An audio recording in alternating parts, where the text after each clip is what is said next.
महाशिवरात्रीनिमित्त शेटफळे येथील ऐतिहासिक पौराणिक पार्वती मंदिरामध्ये विविध धार्मिक कार्यक्रमाचे आयोजन। शेटफळे येथे असलेले पौराणिक धार्मिक स्थळ पार्वती मंदिरामध्ये महाशिवरात्रीनिमित्त विविध धार्मिक कार्यक्रमाचे आयोजन करण्यात आले होते। सकाळपासूनच या मंदिरामध्ये भाविकांची दर्शनासाठी मोठी रांग लागलेली होती। सकाळी सूर्योदयाच्या वेळेला आरती व पुष्पवृष्टी कार्यक्रम करण्यात आला। पार्वती मंदिर ते शेटफळे गावातून पालखी प्रदक्षिणा काढण्यात आली। रात्री शिवांजली पाटील यांचं कीर्तन होतं। या कार्यक्रमानंतर उपस्थित महिलांना लकी ड्रॉ पद्धतीने नथ वाटप करण्यात आली।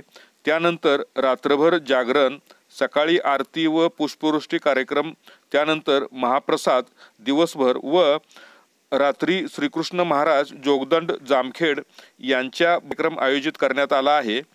या कार्यक्रमाला उपस्थित असलेल्या महिलांमधून लकी ड्रॉ पद्धतीने 5 पैठणी पुरस्कार देण्यात येणार आहेत।